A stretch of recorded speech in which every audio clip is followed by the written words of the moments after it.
Hello guys, welcome back to another new video. ఈరోజు వచ్చేసరికి మన టాపిక్ నెంబర్ సిస్టమ్. ఇది వచ్చేసరికి మోస్ట్లీ మ్యాథమెటికల్ సబ్జెక్ట్ చదువుకోవాలనుకున్న వాళ్ళకి హెల్ప్ అవుతుంది. అండ్ మనకి ఇది ఖచ్చితంగా యాప్టిట్యూడ్ రీజనింగ్ అవసరము, నాలెడ్జ్ అయితే అవసరం ఉంది. సో దీంట్లోకి వెళ్దాం, అసలు ఏంటో తెలుసుకుందాం. నెంబర్ సిస్టమ్ అంటే నెంబర్ సిస్టమ్ అంటే ఫస్ట్ మనము తెలుసుకోవాల్సింది నెంబర్ అంటే ఏంటి, సిస్టమ్ అంటే ఏంటి అనేది తెలుసుకోవాలి. సో నెంబర్ అంటే ఏంటి, సిస్టమ్ అంటే ఏంటో తెలుసుకుందాం. ఫస్ట్ మీకు ఇది అర్థమయ్యేలా చెప్పాలంటే ఫస్ట్ నెంబర్ తీసుకుంటున్నాము. దీని గురించి తెలుసుకోవాలంటే ఈ నెంబర్ అనేది ఎలా వచ్చిందో చూద్దాం. ఇప్పుడు మన సబ్జెక్ట్స్ కానీ మన థింగ్స్ ఏవైతే మన చుట్టూ జరుగుతున్నాయో అవన్నీ పర్పస్ కోసమే మన లైఫ్లో ఉంది. సమ్ పర్పస్ ఉంది. అలాగే మ్యాథమెటిక్స్ అనేది కూడా దానికి పర్పస్ ఉంది. అందుకే ఆ సబ్జెక్ట్ ఎగ్జిస్ట్ అయి ఉంది. ఈ మ్యాథమెటిక్స్ రావడానికి ముందు ఫస్ట్ థింగ్ మన హిస్టరీలోకి వెళ్తే ఫిజిక్స్ ఇంట్రడ్యూస్ అయింది. ఈ ఫిజిక్స్ వచ్చేసరికి ఫిజిక్స్ అనేది మన లైఫ్లోకి వచ్చింది. సో ఈ ఫిజిక్స్ అనేది బాగానే ఉంది, అర్థమవుతుంది. మనము వెళ్తూనే ఉన్నాం ఫిజిక్స్ నేర్చుకుంటూ. అంటే ఈ లైట్ అంటే ఏంటి, ది కాన్సెప్ట్స్, లైట్ అంటే ఏంటి, సౌండ్ అంటే ఏంటి, ఇలాగా చాలా టాపిక్స్ ఉన్నాయి కదా ఫిజిక్స్లో. అవన్నీ ఏంటి అనేది చూస్తున్నాం, నేర్చుకుంటున్నాం. బట్ దాన్ని అర్థం చేసుకోవాలంటే ఆ కాన్సెప్ట్ అర్థమవుతుంది, బట్ దాన్ని క్యాలిక్యులేట్ చేసుకోవాలంటే ఇప్పుడు సౌండ్ అనేది ఒక డెసిబెల్స్లో మనకి మెజర్ చేస్తుంటాం. ఇంత సౌండ్ వచ్చింది, చాలా పెద్ద సౌండ్ వచ్చింది. ఫెస్టివల్ మనకి దివాళీ వచ్చినప్పుడు ఇంత సౌండ్ జనరేట్ అవుతుంది అనేది మనం చూసిన వాళ్ళకి తెలుస్తుంది, ఓ ఇంత వస్తుంది అని. బట్ వేరే వాళ్ళకి మనం దీన్ని ఎక్స్ప్లెయిన్ చేయాలంటే అంటే ఒక ఎస్టిమేషన్ రావాలి. అంటే ఇప్పుడు సరే ఇల్లు తీసుకుందాం. ఒక పర్సన్ దగ్గర ఒక 1000 రూపీస్ ఉందనుకున్నాం. వన్ పర్సన్ దగ్గర 1000 రూపీస్ ఉందనుకుందాం. ఇంకో పర్సన్ దగ్గర 10,000 ఉందన్నాం. ఇంకొక సెకండ్ పర్సన్ అనమాట. సో వీళ్ళిద్దరి మధ్యలో ఒక 9,000 డిఫరెన్స్, 9K డిఫరెన్స్ ఉంది. ఇప్పుడు మన మ్యాథ్స్ వచ్చు కాబట్టి ఓకే, వీళ్ళిద్దరి మధ్యలో ఎంత డిఫరెన్స్ ఉంది, సో ఇతను ఏం చేయగలుగుతాడు ఆ 1000 రూపీస్తో, ఇతను ఎంత చేయగలుగుతాడు, తిన లైఫ్ని తినాలి లీడ్ చేస్తాడు. ఇలాంటి ఎస్టిమేషన్స్ అన్నీ మనకి బాగా క్లియర్గా అర్థమైపోతున్నాయి. ఎందుకంటే వాల్యూస్ ఉన్నాయి కాబట్టి ఒక క్లారిటీ వచ్చింది మనకి. ఓకే ఎంత ఇంత ఇలా అని. అదే ఈ వాల్యూస్ లేవు అనుకుందాం, సంథింగ్ ఏదో నెంబర్ లేదు, ఏం లేదు, కానీ తిన దగ్గర చాలా ఎక్కువ క్వాంటిటీ ఏదైనా సరే, అది మనీ కానీ ఇంకోటి కానీ తిన దగ్గర చాలా ఎక్కువ ఉంది, తిన దగ్గర కొంచెం తక్కువ ఉంది అన్న విషయమే తెలుస్తుంది తప్ప ఎంత తక్కువ ఉంది, ఎంత వర్త్ ఏంది అనేది ఏం తెలియట్లేదు. ఈ ప్లేస్లో కావాల్సిందే నెంబర్స్. ఇలా మన సైంటిస్టులు ఎప్పుడైతే ఫిజిక్స్ థింగ్స్ని, మన సరౌండింగ్ థింగ్స్ని ఎక్స్పెరిమెంట్ చేస్తూ విషయాలు తెలుసుకుంటూ ఉన్నారో అప్పుడు వాళ్ళకి ఖచ్చితంగా ఈ సబ్జెక్ట్ అవసరం వచ్చింది. మ్యాథమెటిక్స్ అంటే ఫస్ట్ నెంబర్స్. ఈ నెంబర్స్ అనేది చాలా అవసరం వచ్చింది. ఈ నెంబర్స్ ఇలా రావడం వల్ల మనకి ఇంకా కమ్యూనికేషన్ బాగా పెరిగింది. లైక్ అంటే అండర్స్టాండింగ్ ఫిజిక్స్ యొక్క మన సైన్స్తో కమ్యూనికేట్ చేయాలంటే మ్యాథమెటిక్స్ ఈజ్ అ లాంగ్వేజ్ అన్నమాట. ఇప్పుడు మనము కంప్యూటర్తో మనం కమ్యూనికేట్ చేయాలంటే దానికి కొన్ని లాంగ్వేజెస్ ఉంటాయి, జావా, పైథాన్ అని. అలాగే సైన్స్ థింగ్స్తో మనం డీల్ చేయాలన్నా, అర్థం చేసుకోవాలన్నా, దాన్ని ఏదైనా తెలుసుకోవాలన్నా మనకి మ్యాథ్స్ అనేది లాంగ్వేజ్ అనమాట.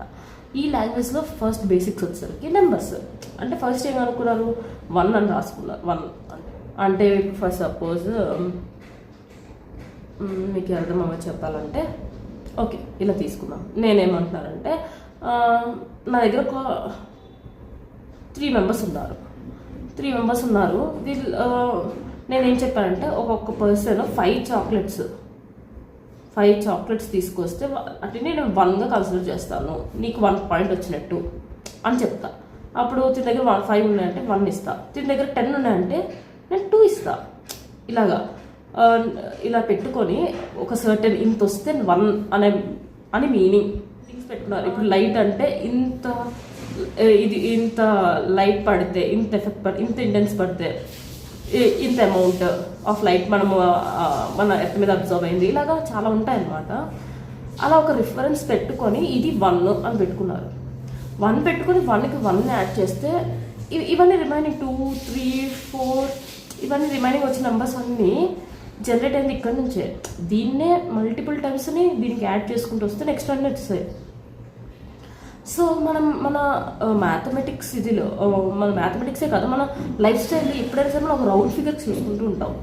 అలా ఇప్పుడు 10, 100, 1000 ఇలాంటి రౌండ్ ఫిగర్స్కి మన మైండ్ చాలా ఈజీగా అర్థం చేసుకోగలుగుతుంది. సో మన సబ్జెక్ట్ కూడా దానికి తగినట్టుగానే పెట్టారనమాట. సో రౌండ్ ఫిగర్ ఓకే 10కి 1 to 10 మళ్ళీ ఇంకొకటి ఇలాగ యాడ్ అవుతూ ఇలాగ రౌండ్ ఫిగర్స్ పెట్టారు. ఇలా ఈ నెంబర్స్ అన్నీ జనరేట్ అయ్యాయి. సో ఇది బాగానే ఉంది, ఇక్కడ వరకు బాగానే ఉంది. నెక్స్ట్ వచ్చేసరికి ఏమైందంటే క్వైట్ ఆపోజిట్స్ జరగడం చూశారు నేచర్లో ఇప్పుడు చాలా ఆపోజిట్ థింగ్స్ జరగడం చూశారు. అంటే ఇప్పుడు ఈ సమ్మర్ ఉంది, చాలా అందరికీ అర్థమయ్యే ఎగ్జాంపుల్ అనమాట. సమ్మర్ ఉంది, సమ్మర్లో టెంపరేచర్ ఏమవుతుందంటే ఒక్కొక్క ఏరియా బట్టి మారిపోతుంది, ఇంక్రీజ్ అవుతుంది. ఎంతైనా ఏ ఏరియా అయినా అక్కడ సమ్మర్ అంటే పీరియడ్లో ఎక్కువ ఉంటుంది అన్నట్టు. ఆ పీరియడ్లో ఖచ్చితంగా ఏమవుతుంది, ఇంక్రీజ్ అవ్వడం చూసారు, అంటే చాలా పెరగడం చూసారు. ఇదే థింగ్ మీ నెక్స్ట్ సీజన్లో ఆపోజిట్ అయిపోతుంది. అంటే దీన్ని ఎలా రిప్రజెంట్ చేయాలి అనేది క్వశ్చన్ వచ్చింది. అప్పుడు సేమ్ అంతే ఎంత పెరుగుతుందో అంతే వాల్యూ డిక్రీజెస్లో కూడా ఉంటాయి కదా. సేమ్ ఎలా అయితే పెరిగిందో తగ్గడం కూడా అలాగే ఉంటుంది. సో సేమ్ వాల్యూసే మైనస్తో రిప్రజెంట్ చేసుకొని స్టార్ట్ చేశారు. మైనస్ అంటే తగ్గింది అని. ఓకే, ఇలా మైనస్లు వచ్చాయి, మైనస్ పిక్చర్లోకి వచ్చాయి. ఇలా మైనస్లు ప్లస్లు అయిపోయిన తర్వాత ఈ జనరేట్ అవ్వడానికి మెయిన్ రీజన్ ఏంటంటే మధ్యలో 0. మనం లైఫ్లో చూసుకోండి, మొత్తము మన లైఫ్ అంటే మన ఎర్త్, గెలాక్సీ ఇవన్నిటిని తీసుకోండి. మనకి ఎండ్ తెలీదు, స్టార్ట్ తెలీదు, ఎండ్ తెలీదు. ఎంత ఆలోచించినా ఇప్పుడు మన ఎర్త్ అనేది మూవ్ అవుతుంది అంటున్నారు, యూనివర్స్లో ఫార్వర్డ్గానే మూవ్ అవుతుంది అంటున్నారు, ఇన్ని లైట్ అవర్ ఇయర్స్గా మూవ్ అవుతుంది అని అంటున్నారు. కానీ ఎంతవరకు మూవ్ అవుతుంది, ఎక్కడి వరకు మూవ్ అవుతుంది అనేది తెలియదు, ఇన్ఫినిటీ. బట్ స్టార్ట్ ఎక్కడైనా కూడా తెలియదు. సో మనకు తెలియదు కాబట్టి 0 పెట్టేసుకుంటున్నాం. అంటే ఏం లేదు, ఫస్ట్ ఏమీ లేదు, నథింగ్. అక్కడ నుంచి స్లోగా వచ్చిన వాల్యూస్ 1, 2, 3, 4 ఇలా వెళ్తుందన్నమాట. ఇంకా అది ఎంతవరకు వెళ్తుంది అనేది ఎవరికి ఇంకా తెలియదు. ఇక్కడ వెళ్తుంది, ఇలాగ ఇన్ఫినిటీ ఇది వరకు వెళ్తుంది. ఇది ఒకటి. ఇలా అయిపోయిన తర్వాత ఇవి సరే లెక్క వేసుకోవడం బాగుంది, తెలుసుకోవడం బాగుంది, కమ్యూనికేషన్స్కి అన్నిటికీ బాగా యూస్ఫుల్గా ఉంది. కానీ కాంప్లెక్సిటీ అనేది పెరుగుతూ వచ్చిందనమాట. థింక్ చేసి మనం సాల్వ్ చేస్తుంటాం. అలా సాల్వ్ చేస్తున్నప్పుడు మన మైండ్కి కొన్ని అవసరం వస్తుంటాయి.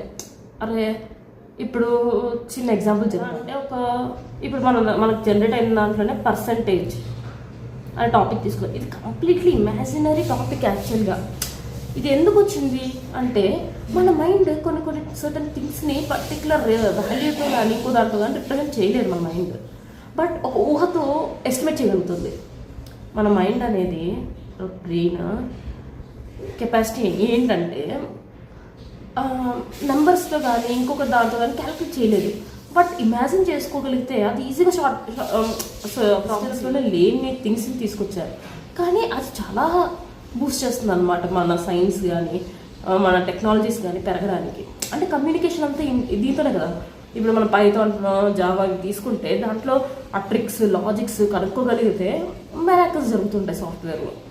సేమ్ అలాగే వీటిల్లో మనం ఎంత నేర్చుకోగలిగి ఎంత కొత్తవి తీసుకొచ్చుకొని మనం ఈజీగా చేయగలుగుతామో అంత త్వరగా థింగ్స్ అర్థమైపోతుంటాయి మన చుట్టూ జరిగే వాటిల్లో, నేచర్లో.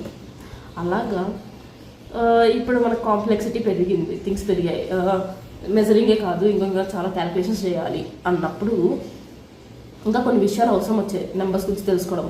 అలా తెలుసుకోవడంలో రేషనల్, ఇర్రేషనల్ ఇలాగా చాలా వచ్చాయి అన్నమాట. ఇవన్నీ ఏంటి అనేది తెలుసుకోవాలి. ఇంకా రిమైనింగ్ అవన్నీ ఈ టాపిక్లో పార్ట్ అనమాట. ఇవన్నీ నేర్చుకున్నాం. ఇది నెంబర్స్ అంటే ఇలాగా ఇది జనరేట్ అయిందే నెంబర్ అనేది. నెంబర్ అనేది ఇప్పుడు స్పీడ్, డిస్టెన్స్ ఇలాంటి ఎగ్జిస్టెంట్ మనం చూసేవి కాదు, దాన్ని అర్థం దానికి యూజ్ చేసే ఒక థింగే నెంబర్. ఓకే, అండ్ ఇప్పుడు ఇది వచ్చేసరికి సిస్టమ్ అంటే ఏంటంటే వీటన్నింటిలో ఒక పద్ధతిలో పెడితే ఏమొస్తుంది, సిస్టమేటిక్గా నేర్చుకోగలిగితే దాన్ని నెంబర్ సిస్టమ్ అంటున్నాం. నెంబర్ సిస్టమ్ అనే టాపిక్ అంటే నెంబర్స్ అన్నింటినీ ఒక ఆర్డర్లో పెట్టి చూడగలిగే సబ్జెక్ట్ని నెంబర్ సిస్టమ్ అంటాం. ఇది టాపిక్ అనమాట. సో అసలు ఇంకా నెంబర్స్ అంటే ఏంటో తెలుసుకున్నాం, ఎలా వచ్చాయో తెలుసుకున్నాం. ఇది సిస్టమ్ తెలుసుకున్నాం, అంటే ఎలా ఉన్నాయి, ఎలా ఆర్డర్ ఉన్నాయి మన మొత్తం ఉన్న నెంబర్స్ అని తెలుసుకున్నాం. సో ఇప్పుడు మనం వచ్చేసరికి ఇక్కడ చూస్తున్నాం అన్నీ సిస్టమేటిక్గా డిజైన్ చేశారనమాట. దీన్నే నెంబర్ సిస్టమ్ అంటాం. ఇంకా జగనే ఏముంటుంది టాపిక్ ఎక్కువ. సో ఇక్కడ వచ్చేసరికి ఫస్ట్ చెప్పాను కదా, ఫస్ట్ 1, 2, 3 తెచ్చుకున్నాము. ఇలాగా మన అవసరం బట్టి ఇంతవరకు ఉంటే 1, ఇలా ఉంటే 2, ఇదైతే 3 అనేసి, అదే ఇంకా 1కి ఎన్నిసార్లు యాడ్ అవుతాయి ఆ నెక్స్ట్ నెంబర్స్ వస్తూ ఉంటాయన్నమాట. ఇలా వచ్చిన నెంబర్స్ అన్నింటినీ ఏమని నేమ్ చేసామంటే న్యాచురల్ నెంబర్స్ అని పేరు పెట్టాము. న్యాచురల్, జీరోతో ఏది లేని దాంతో మొదలైతే నెంబర్లు అని అన్నప్పుడు అది హోల్ కంప్లీట్ నెంబర్స్ అని అర్థం. ఇంకా దీనిలో మనం ఈజీగా అర్థం చేసుకోవడానికి ఎలాగా అంటే ఈవెన్ అంటే మామూలుగా ఏం చెప్తాం అంటే 2తో డివైడ్ అయితే ఈవెన్ అంటాం కదా. ఫాస్ట్గా క్యాలిక్యులేషన్స్ జరగడానికి యాక్చువల్ రీజన్ చెప్పాలంటే స్పీడ్గా క్యాలిక్యులేషన్స్ జరగడానికి మన మైండ్కి ఈవెన్ అనగానే 2తో డివైడ్ చేసే నెంబరు ఇది ఫాస్ట్గా అయిపోతుంది కదా. క్యాలిక్యులేషన్స్ కానీ అండర్స్టాండింగ్ కానీ అది చాలా స్పీడ్గా జరుగుతాయి. కాబట్టి ఈవెన్, ఆడ్ అనేవి పెట్టుకోగలిగితే సపరేట్గా మనము అవి పెట్టుకోగలిగితే మైండ్లో క్యాలిక్యులేషన్స్ అనేది చాలా ఫాస్ట్గా జరుగుతాయని ఒక ఒపీనియన్తో ఈవెన్ అండ్ ఆడ్ నెంబర్స్ వచ్చాయి. ఏదైతే నెంబర్స్ 1తోని అండ్ ఆ నెంబర్ తన సెల్ఫ్తోని మల్టిపుల్ అవుతుందో ఆ నెంబర్స్ని ప్రైమ్ అంటాం. అండ్ కాంపోజిట్ వచ్చేసరికి 1 or 2 ఫ్యాక్టర్స్, అంటే మల్టిప్లికేషన్ 2 నెంబర్స్తో కానీ అలా జరిగితే అది ఫ్యాక్టర్స్ అంటాం అన్నమాట నా నెంబర్స్ని. సో 2 ఫ్యాక్టర్స్ ఉంటే కాంపోజిట్ అంటాం. ఇంకా ఈ అన్ని నెంబర్స్ ఉంటాయి కానీ 1 అనేది నేదర్ ప్రైమ్ ఆర్ కాంపోజిట్ అంటాం. ఇంటీజర్ అంటే కంప్లీట్ హోల్ అన్ని నెంబర్స్ అన్నమాట, పాజిటివ్, నెగిటివ్, 0 ఇంక్లూడింగ్ 0 ఇవన్నీ కలిపితే ఇంటీజర్స్ అంటాం. ఇంకా రేషనల్ నెంబర్స్ అంటే ఆ నెంబర్స్ని p/q ఫామ్, అంటే ఫ్రాక్షన్ కదా, డివైడ్ బై సమ్ నెంబర్, ఒక నెంబర్ని ఇంకో నెంబర్తో డివైడ్ చేస్తాం అంటే ఫ్రాక్షన్ ఫామ్లో ఉండాలి. p/q ఫామ్ అంటే పైన p అండ్ q రెండు ఇంటీజర్స్ అయి ఉండాలి, p/q అనే ఫామ్లో ఉండాలి. p, q రెండు వచ్చేసరికి ఇంటీజర్స్ అయి ఉండాలి. అలాగా ఎక్స్ప్రెస్ చేయగలిగే దాన్నే మనం రేషనల్ నెంబర్స్ అంటాం. అండ్ ఇర్రేషనల్ అనేది అలా ఎక్స్ప్రెస్ చేయలేము అనమాట. ఒక ఫ్రాక్షన్లో కానీ అలాగా అవ్వదు చేయడం. ఒక కీప్ ఆన్ గోయింగ్ కొన్ని నెంబర్స్ ఉంటాయి, కొన్ని నెంబర్స్ అసలు రాయలేం p/q ఫామ్ అలాంటివి ఇర్రేషనల్ నెంబర్స్ అయిపోతాయి అనమాట. ఇవి మన దగ్గర ఉన్న నెంబర్స్ని డివైడ్ చేసినవి. మన దగ్గర ఉన్న నెంబర్స్ మొత్తము ఈ ఫామ్ ఇన్ని వేస్లో మనం డివైడ్ చేసాము.